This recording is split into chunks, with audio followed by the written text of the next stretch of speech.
Hello again, my loves. Tonight's story follows Nell Fiore, a broke little florist keeping her dead mother's failing flower shop alive on the wrong side of Vareno, and Vittoria Sabbatini, the cold, precise woman who quietly runs half the city and has placed the same standing order of white flowers every single week for 3 years. What begins as a business arrangement between a woman who owns everything and a girl who owns almost nothing slowly becomes a story about grief, danger, and learning that the bravest thing a powerful woman can do is let someone stay because they choose to, not because she said they can't leave. The night I finally decided to leave Vareno, I got exactly as far as the doorway of my own shop before a voice behind me said, "That bag is packed badly." I did not turn around. I had spent 11 minutes packing that bag. I had cried through 9 of them. And of all the things I expected to hear at midnight in a flower shop that smelled of cut stems and rain and my own bad decisions, a critique of my packing was not on the list. "It's packed fine," I said. "You put the heavy things on top." Her voice was very calm. It was always very calm. That was the thing that frightened people about Vittoria Sabbatini, in the end. Not that she raised her voice, but that she never, ever had to. "The mug will crack the photograph. Move it." My mother's brass shears were in that bag. So was the one photograph I owned of her. And a chipped green mug I had no reason to keep, except that I could not remember a morning without it. And Vittoria Sabbatini, who I had been arranging flowers for every week for 2 years, who I had told exactly nobody I was in love with, was standing in the dark of my shop between me and the only door, telling me my grief was badly organized. I turned around then. "You're not supposed to be here," I said. "No," she agreed. And then she said the sentence I would hear in my sleep for a long time afterward. "Everyone leaves the city, Nell. Everyone." She looked at the bag, and then at me, and something moved at the corner of her mouth that on anyone else would have been fear. "You don't." Quick note before we begin. If you want the hotter, uncensored version of stories like this, I share them on my Patreon, GL After Hours. The link's in the description for whenever you want to stay a little longer inside the story. Let me back up. My name is Nell Fiore. I was 24 years old, and I was, at the time, extremely bad at being a business owner. I want to be precise about this, because later people would tell the story as though I were some clever girl who had schemed her way into the orbit of a dangerous woman. And the truth is that I could not reliably schedule my own deliveries. The shop was called Fiore and Daughter, which had been funny when my mother named it because there was, at the time, a mother and a daughter. Now there was just the daughter and the sign, and a debt to the bank that grew a little every month the way a plant grows in a room, where you have forgotten there is a plant. The shop sat on Via Caruba, on the low, damp end of it, where the good old streets of Vareno slid quietly down toward the water, and stopped pretending to be grand. My street had a bakery that was always closing and never closed, a tailor who only worked on Thursdays for reasons no one asked about, and me. Flowers, in a neighborhood where most people could not afford them. It was, financially speaking, a form of poetry. My accountant, when I had one, described it as a hobby that pays rent to a building. Then I could no longer afford the accountant, which felt like his own quiet review of the situation. I lived above the shop in 2 rooms that were technically 1 room with an argument in the middle. My mother had died 14 months earlier, on an ordinary Tuesday, of an ordinary and enormous thing in her chest. And I had inherited the shop, the debt, the brass shears she cut every stem with for 30 years, and her habit of talking to the flowers as though they had opinions. "You're overwatered," I would tell the ranunculus. "You're being dramatic." "You?" I would tell the single, spiteful cactus by the register that refused to die no matter how badly I treated it, "are my only real friend, and that says something very sad about both of us." I am telling you all of this so you understand the size of the thing that walked into my shop on a wet Wednesday in October. I was a girl who talked to a cactus. She was a woman the whole city was afraid to say aloud. I should tell you about Leela, because Leela is going to matter, and because if I don't tell you about her now, she will find out. I told this story and left her out, and I will never hear the end of it. Leela was 19 and she worked at the shop 3 afternoons a week. And she was, I want to be fair, terrible at it. She overwatered everything. She was afraid of the thorns, which is a genuine problem in the flower business. She had once sold a bridal bouquet to a funeral and a funeral wreath to a christening on the same afternoon, and I only found out because 2 very different families called to say the flowers had felt, and I quote, emotionally confusing. But she came cheap because she was Asunta's great niece, and Asunta had sent her to me to keep her out of trouble, which was optimistic. And she was, underneath the chaos, kind and observant in the way that only truly nosy people ever are.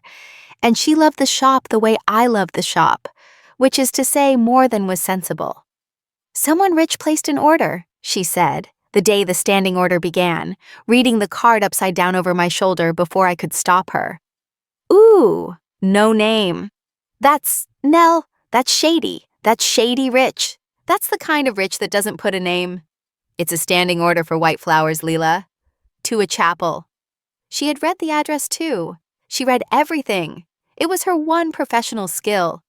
White flowers to a chapel, no name, no card, every Friday before noon. Her eyes went enormous.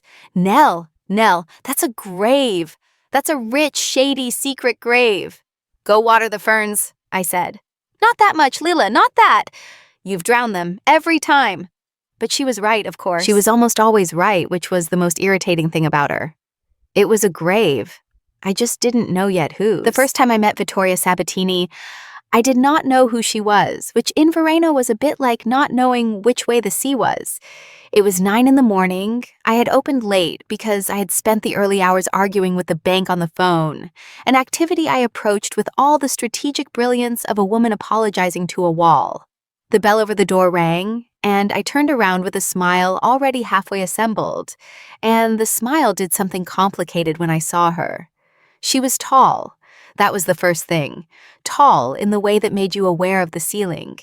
She wore a charcoal coat that fit her the way water fits a glass, and her hair was black and swept back off her face with a single streak of early silver at the left temple.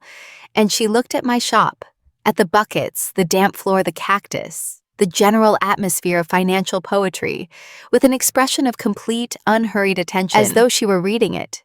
You are Fiore, she said, not a question. I'm the daughter part, I said, because I was nervous, and my mouth does things when I'm nervous. Something happened at the corner of her mouth. Not a smile, a millimeter.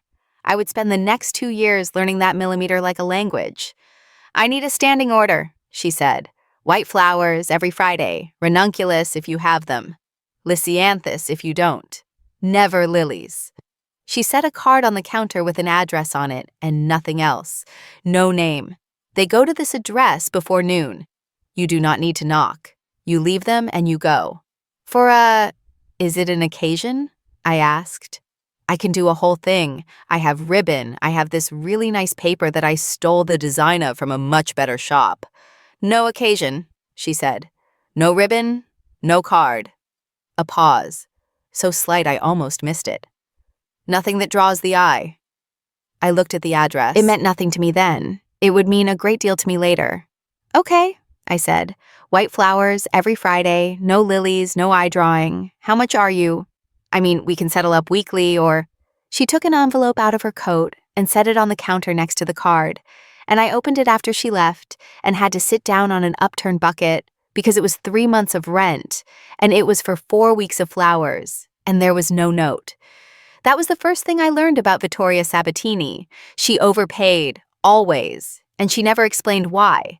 And if you tried to give the change back, she looked at you as though you had said something in a language she had chosen not to learn. The second thing I learned that afternoon, when I described her to Asunta at the flower market, the coat, the silver streak, the never lilies, and Asunta, who had sold stems in the city for 50 years and had buried 3 husbands and feared nothing, went very still and put down the bundle of eucalyptus she was holding.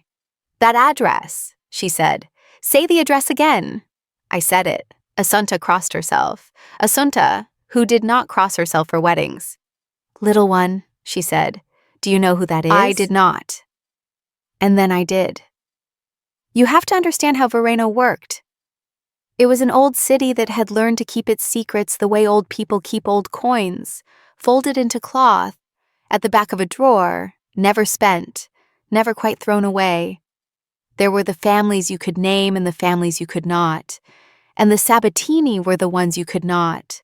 And Vittoria was the one who had, 4 years earlier, when her father died and her older sister died in the same terrible winter, sat down at the head of a table full of frightened men and become the reason none of them ever raised their voices again. She ran the port, is the polite way to say it. She ran what moved through the port, is the true way to say it. People who crossed the Sabbatini did not get into fistfights. They got quiet, and then they got a phone call, and then they left the city, and if they were sensible, they did not come back. Nobody I knew had ever seen her. Everybody I knew was afraid of her. And she wanted white flowers every Friday, delivered to an address, no card, nothing that draws the eye. You should give the money back, Assunta told me, politely. You should say you cannot fulfill the order. You should tell her the shop is closing, that you are ill, that you are moving to the mountains to raise goats. Assunta, it's 3 months of rent. That you have developed a terrible allergy to ranunculus and cannot be near them. It's 3 months of rent, Assunta. Do you know what I did last week? I ate crackers for dinner. 3 nights. I called it a cheese board to make myself feel better. And there was no cheese, Assunta. It was just the board. She looked at me for a long time, the way you look at a person standing near the edge of something. Nella, she said, using the small name, the one my mother used. The women that woman keeps near her do not stay small. And the ones that stay small do not stay near her. Do you understand what I am telling you? I did not then. I told her I was just the florist. I told her I would leave the flowers and go, exactly like the card said, and never truly see the woman again. I have been wrong about a great many things in my life. I have never been so completely, so thoroughly, so operatically wrong as I was about that. The address was a chapel, not a grand one, a small stone chapel at the top of the old cemetery, where the cypresses stood black against the sky and the graves went back 300 years, and inside, under a plain marble marker, was a name. I was not supposed to look. The card had said, leave them and go. But it was my second Friday, and the rain had stopped, and I will admit this, a naturally curious person, which is a generous way of describing a woman who reads other people's mail with her eyes. So I looked. Rosa Sabbatini, the marker said, and 2 dates close together. The second one was in the terrible winter Assunta had told me about, and the woman under it had been 31 years old, her sister. The white flowers, every Friday, never lilies were for her sister. I stood there in the cold with an armful of ranunculus, and I thought about my mother, 14 months in the ground on the cheaper hill on the other side of the city, and the arrangement I could not afford to bring her as often as I wanted to. And something in me, some stupid, soft, fatal thing, turned toward Vittoria Sabbatini in that moment, and did not turn back. I arranged the flowers on the marker better than the card asked me to. I did not put them down and go. I gave them stems the right length, and I turned the fullest blooms to face the name, and I talked to them the way my mother talked to flowers, quietly, telling them to be good, telling them who they were for. I did not know she was watching from the row of cypresses below. I want to say something first, before I tell you the rest. I have gone over that moment many times, and I used to be embarrassed by it, caught talking to flowers on a dead woman's grave by the most dangerous person in the city. But I have stopped being embarrassed, because that was the moment, I think, when everything that came after became possible. Not because I did something clever, because I did something kind when I thought no one could see. She came to the shop the next Friday. She had never come to the shop before. Her men came, or the money came, or nothing came. But that Friday, the bell rang at 9 and she was there, tall in the doorway, reading me the way she had read the shop. "You arranged them," she said. I dropped the shears. my mother's shears. They hit the floor with a sound like a small bell, and I bent to get them and hit my head on the counter and came up too fast. And there is really no dignified way to describe the next 4 seconds of my life, so I won't. "I'm sorry," I said, holding my head. "The card said leave and go. I know, she was 31. Rosa." I shouldn't have looked. I looked, and she was 31. And I thought, nobody should get flowers that are just thrown down. Not even, I gestured vaguely at all of her. Not even from someone as busy as you. The shop was very quiet. Vittoria Sabbatini looked at me, the way you look at a word you don't recognize in a language you thought you spoke fluently. "How old was your mother?" she said. I don't know why I told her. I had told almost no one the details, but there was something about the flatness of her voice, the way it didn't reach for the grief, didn't perform sympathy the way everyone else did, everyone with their soft heads tilted and their "I'm so sorries," she just asked, the way you ask a fact. 58, I said. 14 months ago. It was her heart. It was very fast. I was buying paper. For the shop, I was 3 streets away buying stupid paper when I stopped. Anyway, that's why I looked. That's why I arranged them. I'm sorry. She was silent for a moment. Then she took the envelope out of her coat, the way she always did, and set it on the counter. But this time she also did something she had never done. She picked up the fallen shears from where I'd set them, turned them over in her long, pale hands, read the worn initials filed into the brass, my grandmother's, then my mother's, now mine, and set them down gently, aligned exactly parallel to the edge of the counter.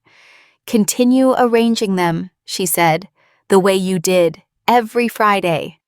And then, at the door, without turning around, "You did not need to be sorry." If this story stayed with you, hit subscribe so the next one can find you. Stay close. That was the beginning of 2 years. I could tell you I noticed the change slowly, that it crept up on me and that would be a lie, and I promised myself when I started telling this story that I would not lie in it, because the whole point of the story is a woman who was tired of things that were not true. I noticed everything. That was the problem. That was always my problem. I noticed that she began to come to the shop herself on Fridays, instead of sending men. I noticed that she came at 9, always at 9, which meant she arranged her enormous and terrifying life around a 9 o'clock stop at a failing flower shop on the wrong end of Via Caruba. I noticed that she wore a thin silver watch on her left wrist, and that when she was thinking, when she was deciding something, weighing something, her thumb would move once across the band, a single small pressure, and then stop. I noticed the scar, faint, through the edge of her left eyebrow, which I did not ask about for 11 months, and which turned out to have a story I was not ready for. I noticed that she smelled of cedar and rain on stone. I noticed that she never, not once, sat down in my shop, as though sitting were a kind of surrender she had trained out of herself. I noticed that the millimeter at the corner of her mouth came more often, and that it came, specifically, when I said something ridiculous. "You're overwatered," I told the ranunculus one Friday, holding a bucket, not knowing she'd come in. "You're being dramatic. Nobody likes a dramatic ranunculus. It's undignified." "You speak to them," she said behind me. I jumped. I was always jumping. Being near her was a full-body cardiovascular event. "They speak back," I said, recovering. "Mostly complaints. That one," I pointed at the cactus, "is the only one with any emotional maturity. We've been through a lot together. We don't talk about it." The millimeter. And then unexpectedly, a sound I had never heard her make. Short, low, almost involuntary. It took me a full second to understand that Vittoria Sabbatini had laughed. She seemed as surprised as I was. She left very quickly after that, as though she'd revealed a weakness, and I stood in the middle of my shop holding a bucket like an idiot, having just discovered the most dangerous thing I would ever learn, that I could make her laugh, and that I would now spend the rest of my life trying to do it again. Leela, who had been crouched behind the roses pretending to trim them, and actually just eavesdropping, stood up very slowly. "Nell," she whispered. "Nell, did the scary rich lady just—" "Water the ferns, Leela." You made the port lady laugh, Nell. People disappear. And you made her giggle. It was not a giggle, and you will never speak of it again. And you have drowned the ferns. Here's the thing about falling in love slowly, over 2 years, one Friday at a time. It does not feel like falling. It feels like weather. It feels like the season changing so gradually that you cannot name the day it turned cold. Only that one morning you reach for a heavier coat without deciding to. The 4th Friday of the first winter, she came in soaked. It had been a hard gray rain all night, the kind that gets under the roof tiles and into your mood, and she arrived at 9 with the shoulders of the charcoal coat gone black with wet, and her hair, for once not perfectly swept back, one strand of it stuck to her cheek. She looked for about half a second before she rebuilt her face, tired, just tired, a tired woman in the rain. And I did a thing I had no business doing. Before I thought about it, before I could remember who she was, I poured tea into the chipped green mug, my mother's mug, the one I drank from every morning, the only clean cup in the shop, because it was the only cup in the shop. And I held it out to her. "You'll catch your death," I said, which is a thing my mother said, and which I heard come out of my mouth in her voice, and which nearly undid me. "Here, it's just tea. It's not—" "I didn't poison it. I know that's probably a professional concern for you, but I promise it's just tea and it's from a very cheap box." She looked at the mug. She looked at me. And a very strange thing happened in her face, a kind of flicker, as though I had done something no one had done for her in a long time, and she did not have a filed and ready response for it. She took the mug. Her cold fingers brushed mine. She wrapped both hands around it, and she did not drink for a moment. She just held it, letting the warmth into her hands, and she looked at the chip on the rim and at the faded pattern, and she said, very quietly, "This is old. It was my grandmother's, then my mother's, now mine." I shrugged, embarrassed. "The whole shop is like that. It's all just handed down. Broken things nobody could throw away." "Yes," Vittoria Sabbatini said, still looking at the mug. "I know what that is." She drank the cheap tea from the chipped green mug, standing up, in her wet coat, in my failing shop, and it should have been nothing. And it was the most intimate thing that had happened to me in a year. And after that day, the mug was, somehow, without either of us ever saying so, hers. I bought a second cup for myself. I never told her why. She noticed anyway. She noticed everything too. That was the terrible symmetry of us. And she never said anything, but the millimeter came. And I understood that I had been seen. There was a Friday, deep in that first winter, when she asked me to teach her. It came out sideways, the way everything real about her came out sideways. She was watching me strip thorns from a bundle of roses. A fast, thoughtless motion, 30 years of my mother's hands living in mine. And she said, without any preamble, "Show me how you do that." I laughed because I thought she was joking, and then I saw her face. And she was not joking. Vittoria Sabbatini did not joke. She requisitioned.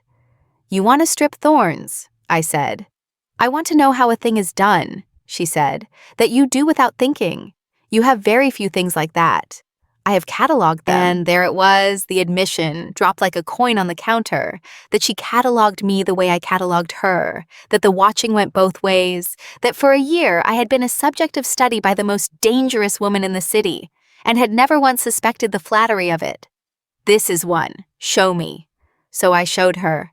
I put a rose in those long, pale hands, the hands that had made grown men leave the city, that wore the silver watch and the heavy signet, that I had wanted to hold for a year without admitting it. And I stood behind her, closer than I needed to be, and I put my fingers over hers and showed her the angle, the pressure, the quick, confident pull that takes the thorn without tearing the stem. She was terrible at it.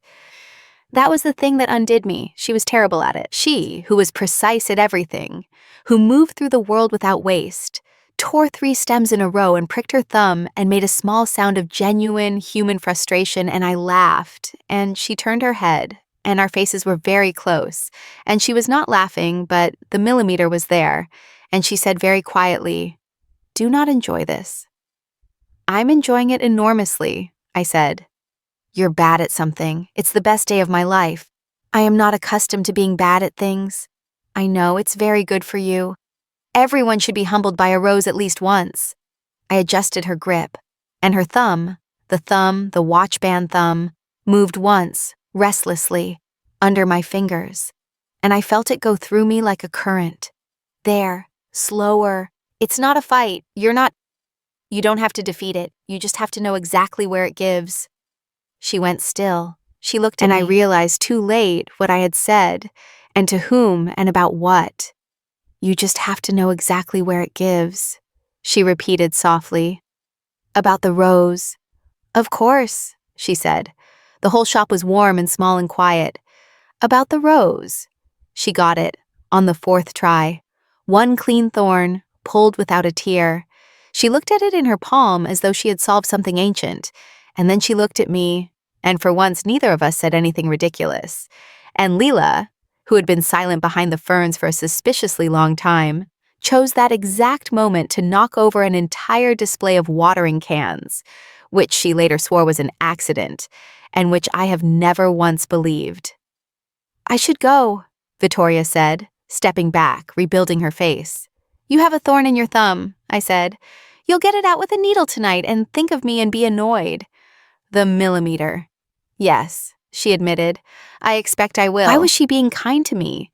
I turned that question over constantly, because it was kindness, in her strange, sideways, wordless way.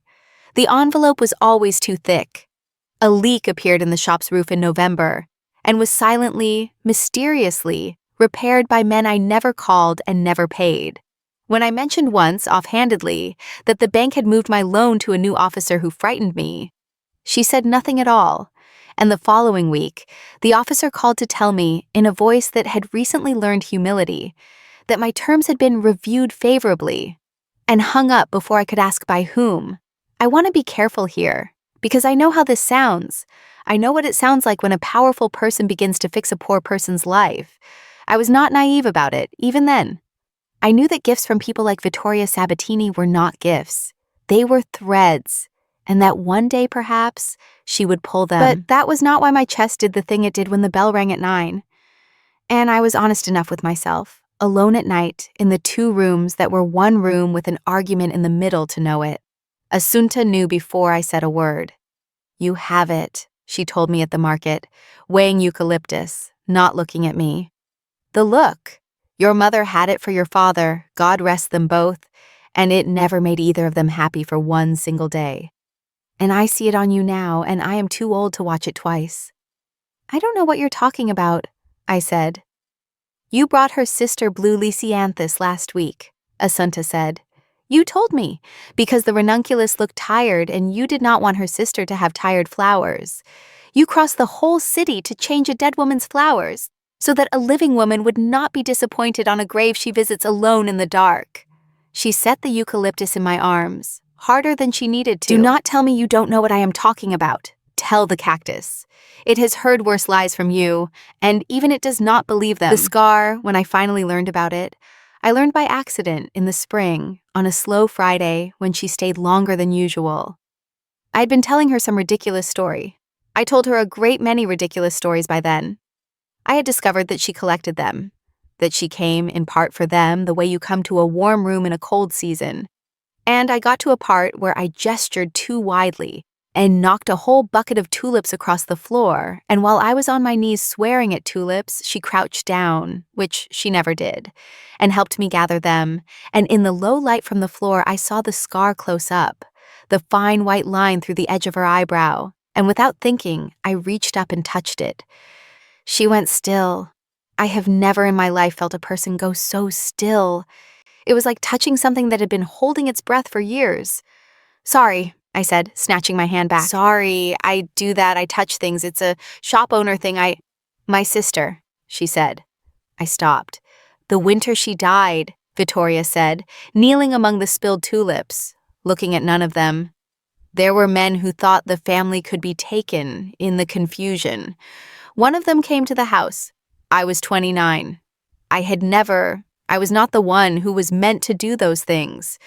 Rosa handled the men. I handled the accounts. Her thumb moved once across the watch band. He put my head into the edge of a table, and I understood on the floor with my own blood in my eye that if I stood up as the girl who handled the accounts, we would all be dead by morning. So I stood up as something else.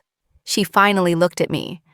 I have worn this so that I never forget the price of standing up, and I have never told a single person how I got it, because the only person I ever wanted to tell was the person it was for. The shop was very quiet. There were tulips everywhere. My hand, I realized, was still half raised toward her face. "Tell me anyway," I said. "I know I'm not her. I know I'm just the florist who drops things, but you can tell me anyway. I'll keep it. I keep everything. It's a professional problem." I tried to smile. "Broken things nobody could throw away. You said you knew what that was." She looked at me for a long, long moment, kneeling in the tulips, the most dangerous woman in the city, with the spring rain on the windows. "Yes," she said. "I find that I do." The rain came early that year, and it was on a wet Friday in the 2nd November that Vittoria Sabbatini did the next thing she had never done. She asked me to come with her. "To the chapel," she said. "The arrangement should be checked in place. The light there is different. You said this yourself." I had said this. I had said it as an excuse to keep her in the shop for 4 extra minutes 3 weeks earlier. And she had remembered it, filed it, and produced it now like evidence. And I understood with a lurch that she had wanted an excuse too. We drove up to the old cemetery in a car that was quiet and dark and smelled of cedar. And there were 2 men in the front who did not speak and did not look at me.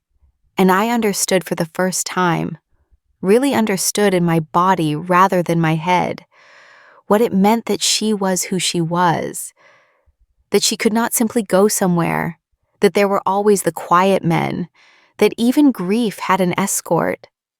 And then we walked up between the cypresses in the rain, under a single black umbrella she held over both of us, and the men stayed with the car, and her arm was very close to mine, and neither of us said anything about it. At the chapel, I arranged the white flowers on Rosa's marker while she stood a step behind me, and I turned the fullest blooms to the name, and I heard her breathe out, once, slowly, the way you breathe when you have been holding something for a long time. "She was the one who was supposed to do this," Vittoria said. "To the rain mostly, not to me.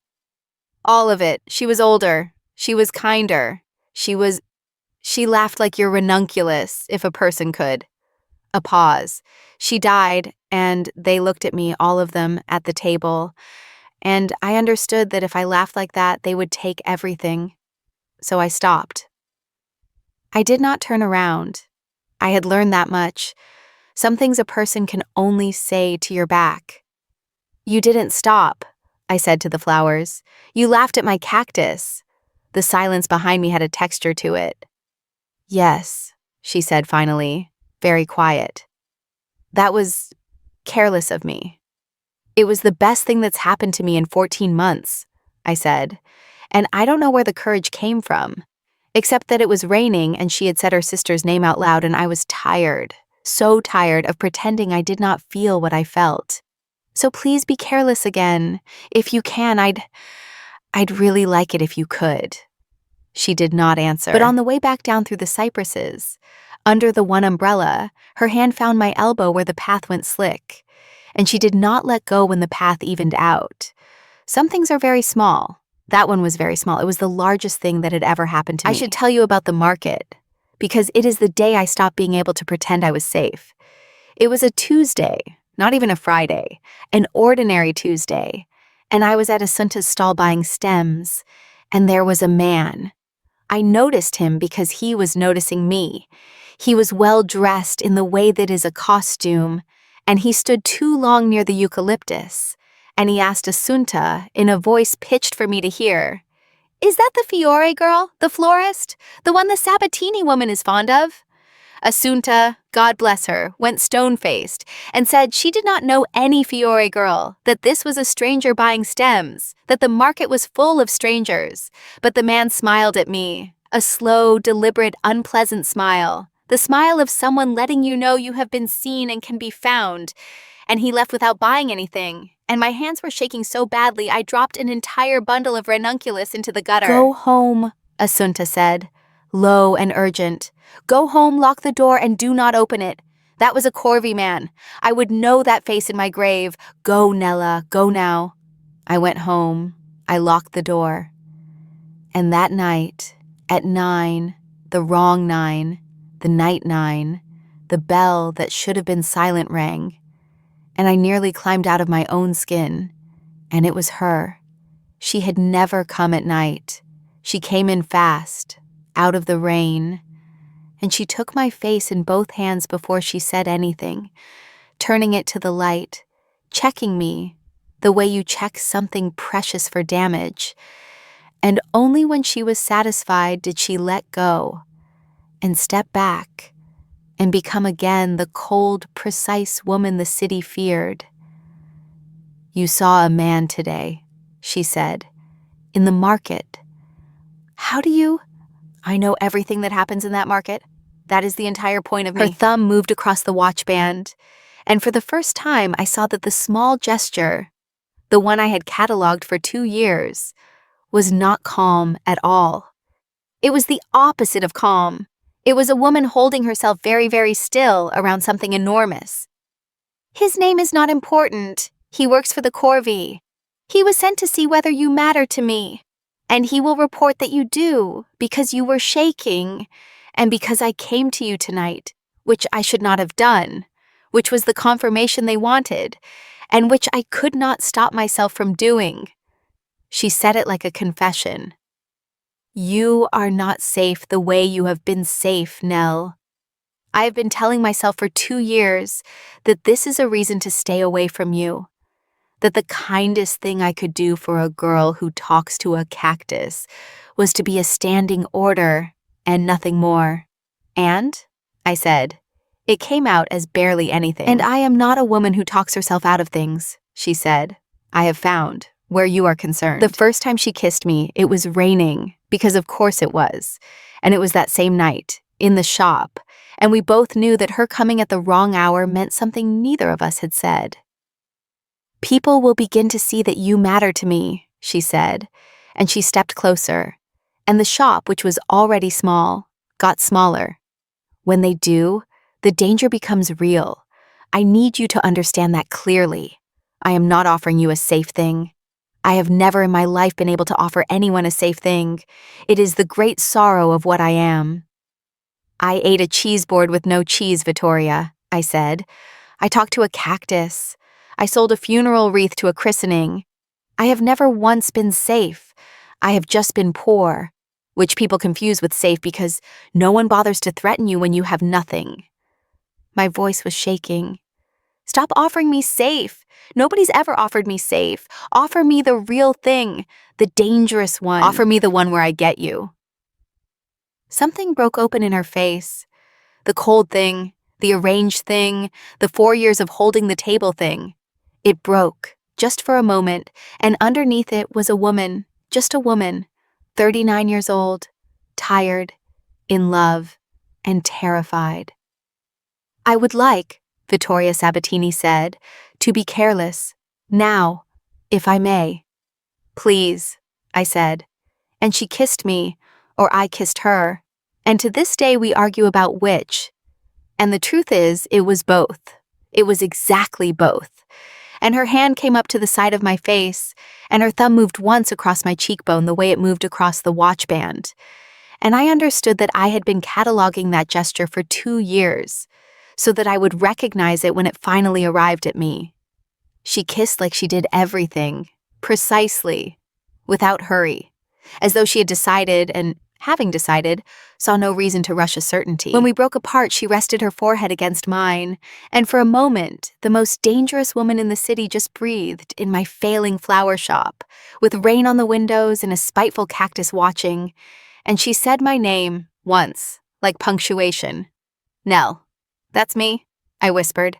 The millimeter became a whole smile. I had never seen the whole smile. It was worth 2 years. You've reached the part where wanting turns into something more. If you want the hotter, uncensored GL scenes, they're on my Patreon, GL After Hours. Details in the description. Now, back to Nell, who was just beginning to understand that the most dangerous woman in the city had a hand, and that the hand was warm, and that leaving the way Assunta had warned her to was no longer the simplest thing in the world. I was happy for exactly 5 weeks. I am not going to pretend I didn't know it couldn't last the way it was. You do not fall in love with a woman like Vittoria Sabbatini and get to keep the small, quiet version of it, the 9 o'clock version, the version with rain on the windows and cheap tea in a chipped green mug. The city was too old and too hungry, and there were tables I was not invited to where men decided things, and one of the things they had decided, long before me, was who Vittoria was going to marry. For 5 weeks I did not know that. For 5 weeks I got to be a woman in love. She came at 9 and stayed past 9. She learned the names of the flowers and pretended she didn't care, and then corrected Leela's Latin once, which sent Leela into a 2-day spiral of joy. She drank from the mug.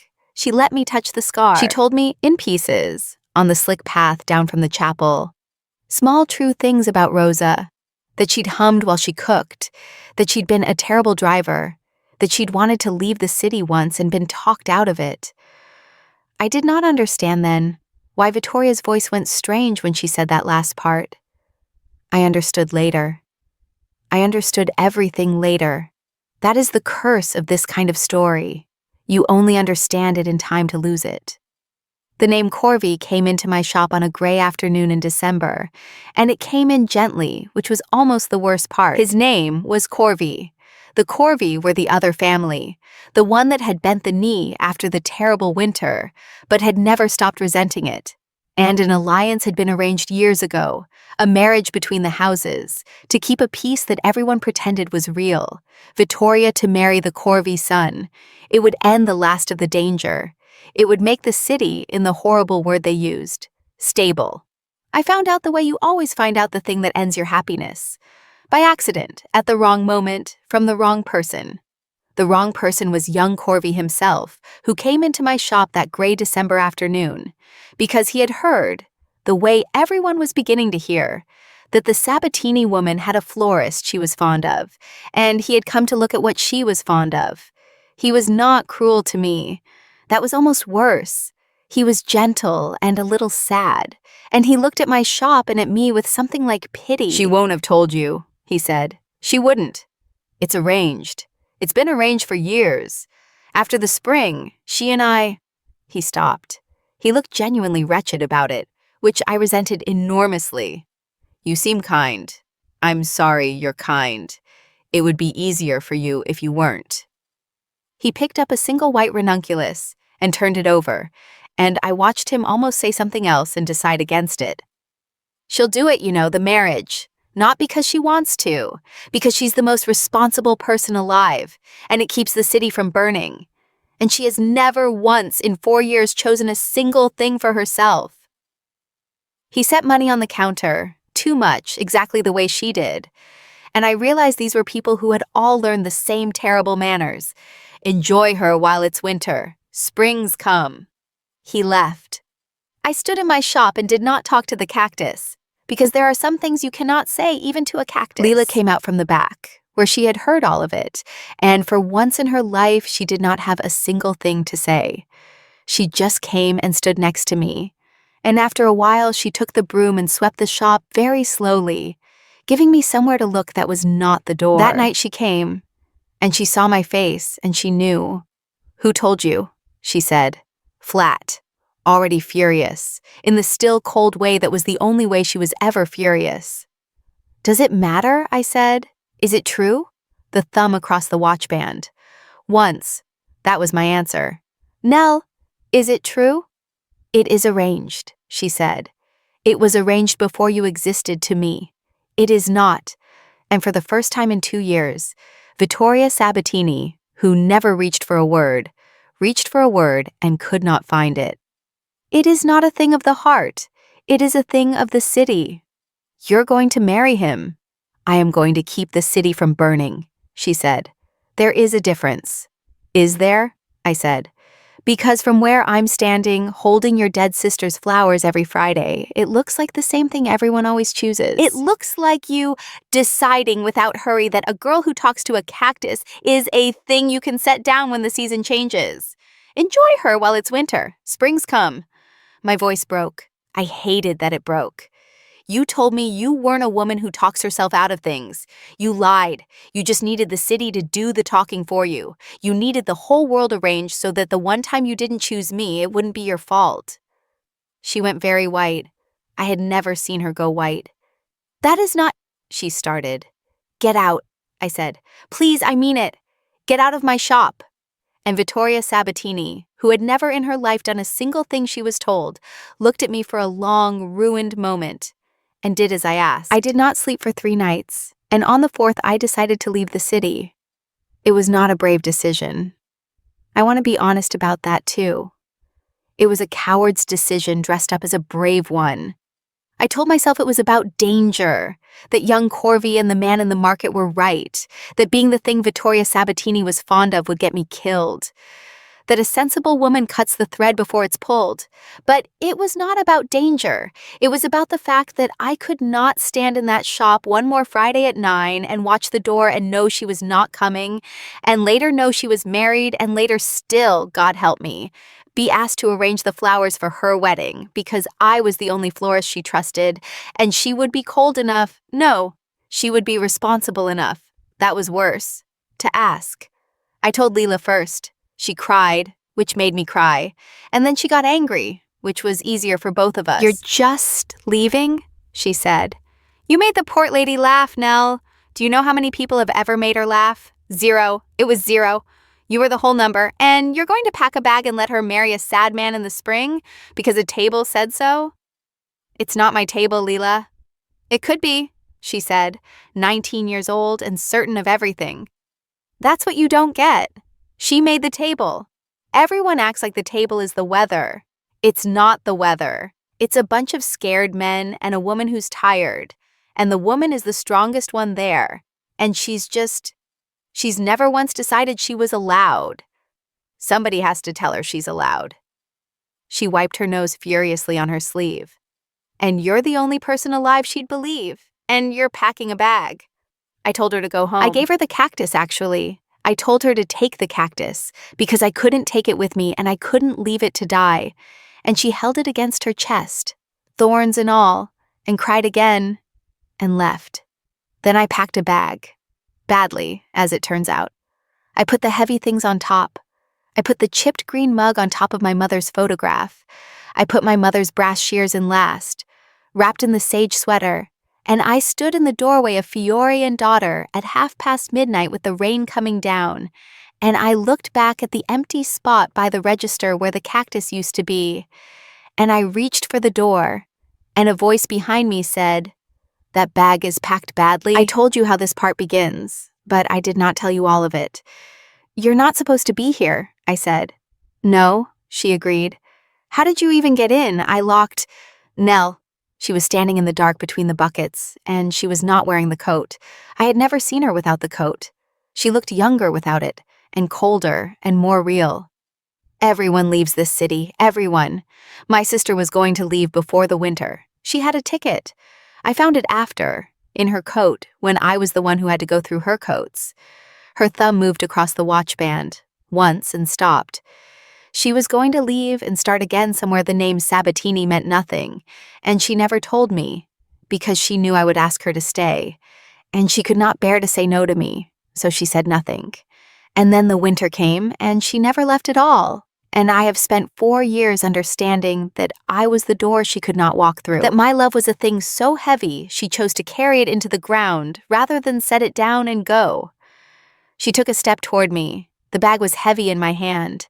So when they looked at me at the table, she said, I decided I would never again be a door that trapped someone. I would arrange everything. I would control everything. I would keep everyone I cared for safe and at a distance and free to leave, because I had learned exactly what my love did to the people who could not escape it. Her voice thinned. And then a girl who talks to flowers arranged white ranunculus for a woman she never met because she thought no one could see. And I have watched you for 2 years, Nell Fiore. I have rearranged an enormous and dangerous life around 9 o'clock on Friday mornings. And I told myself it was safe, that it could stay small, that I would never let it become a thing I could lose. Vittoria, I was wrong. She said it simply. It is already a thing I can lose. It is the only thing I would not survive losing. And you have packed a bag and you are standing at the door, exactly like her, and I find that this time I am not going to be quiet. I am not going to be responsible. I am going to be the most selfish I have ever been in my life. And I am going to say the sentence I never got to say to her. She looked at the bag, and then at me. Everyone leaves. You don't. That's not a sentence, I said, and I was crying, and I was furious that I was crying. That's an order. You don't get to order me to stay. You're doing the thing again. You're arranging me. Yes, she said. You're right. And then she did the thing that broke me completely, the thing I had never once seen her do. Vittoria Sabbatini set something down. She reached into the pocket of her charcoal trousers and took out the ring, the heavy old signet, the Sabbatini ring, the one that meant the table, the port, the marriage, the whole cold machine of the city. And she set it on my counter, next to my mother's shears, aligned exactly parallel to the edge, and she took her hand away from it. I went to the corvée this morning, she said, before dawn. I told them there will be no marriage. I told the table that if the city wants to burn over a florist, it may burn, and it will do so without me at the head of it.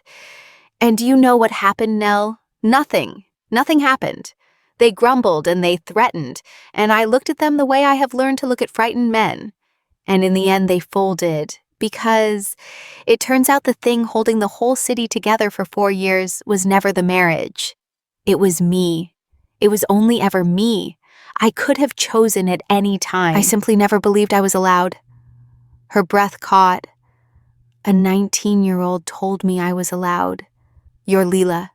She found me at the market this afternoon and shouted at me in front of 40 people in Assunta and God. And then she gave me a lecture about a table and the weather, and then she told me you were leaving. And I have run the length of this city in the rain to stand in a shop I secretly own and tell you. I did not, in the end, choose the city. I chose the door. I chose to walk through it, even though you told me to get out. I have never been good at doing what I'm told. The rain came down. The empty spot by the register watched. My badly packed bag hung from my hand. Move the mug, I said. She blinked. It was the first time in 2 years I had ever surprised her. What? The mug. I set the bag down on the counter. You were right. It'll crack the photograph. I took the chipped green mug out, her mug, by then, though neither of us had ever said so, and set it beside her ring, beside my mother's shears, the 3 ugly, priceless, essential things of my whole life, lined up in a row on the counter of a failing flower shop. There, now it's packed properly. I looked up at her. Except I'm not going anywhere, so it doesn't matter. But you were right about the mug. You're always right about the mug. And Vittoria Sabbatini, who ran half the city, who had made grown men go quiet with a phone call, who had not cried at her own father's funeral, who had gone through her dead sister's coats alone, put her cold, precise hands over her face, in the dark in my shop, and her shoulders shook once, and I crossed the small floor and put my arms around the most dangerous woman in Vareno, while she came apart very quietly against my shoulder. And I told her the thing I would tell her for years afterward, every time the city or the grief or the old cold habit reached for her again. I've got you, I said. You're being dramatic. Nobody likes a dramatic mafia queen. I felt the laugh go through her, wet and reluctant and real. I've got you. I'm not going anywhere. I never was, really. I pack a terrible bag. I've got you. We buried the marriage and we did not bury the peace. In the end, though that is a longer story than this one, and involves more men at more tables than I care to describe. She kept more of the city than anyone expected, and less than she used to. And she said once that it was exactly enough, and that she had never once in 4 years been able to say the word enough before, and that it turned out to be her favorite word. I kept the shop, Fiore and daughter, on the low damp end of Via Caruba, with the leak that never came back and the loan that quietly, permanently, reviewed favorably itself out of existence, which I fought her about, and lost. Leela is still terrible at the job, and I would not part with her for anything. She brought the cactus back the day after, and it lives by the register still, spiteful and immortal. And Vittoria and it maintain a wary mutual respect that I find deeply funny, and neither of them will discuss. The bell still rings at 9. She still comes, though now she comes to a shop she partly, secretly, infuriatingly co-owns. And she still never sits down. And I have stopped trying to make her, because I have learned that some things a person carries in the body and cannot set down, and that loving them means not asking them to. Every Friday, we drive up to the old cemetery together, under one umbrella whether it rains or not. And the quiet men wait with the car, and I arrange white ranunculus on Rose's marker, and I turn the fullest blooms to face her name, and I tell them quietly to be good, to be kind, to be worthy of the woman they're for. Vittoria stands a step behind me, and her hand finds my elbow on the slick part of the path, and does not let go when the path evens out. And on the way down, one gray morning near the end of the second winter, she stopped and turned me toward her between the black cypresses, and she said, "I have a question I have wanted to ask for some time, and I want you to answer it honestly, the way you answer everything, which I have come to depend on more than I can tell you." "Okay," I said. "Do you belong to me now?" she asked. And there was the old thing in it, the cold arranging thing, the thing that had spent 4 years making certain of everything, but under it, for the first time, a fear, a real one, the fear of a woman asking a question she has not already decided the answer to. I thought about it. I thought about my mother and her sister, and 2 graves on 2 hills, and a ticket in a dead woman's coat, and a bag packed badly, and a ring set down on a counter, and a whole city that had tried to arrange us both into things that could be set down. "No," I said. Her thumb went to the watch band. "But I choose you," I said, and I put my hand over her thumb, over the watch, over the small nervous gesture I had loved for 2 years before I ever knew her name. "Every Friday, every 9 o'clock. Not because you said I don't leave, because I don't want to. There's a difference. You taught me that, actually. You're the one who finally learned it. So you must have taught it to yourself and then to me. It's a thing of the heart, not a thing of the city." I smiled up at her. "So, no, I don't belong to you. Nobody's going to belong to anybody. But you may walk beside me, and you may be careless, as often as you can manage. I'd really like it if you could." The whole smile, the one that was worth 2 years.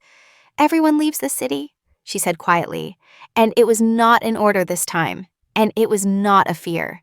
It was just the truth, held up to the light, and found, at last, to have one single exception. She lifted my hand and pressed her mouth to my knuckles, once, precisely, without hurry. "You don't." "No," I said. "I don't."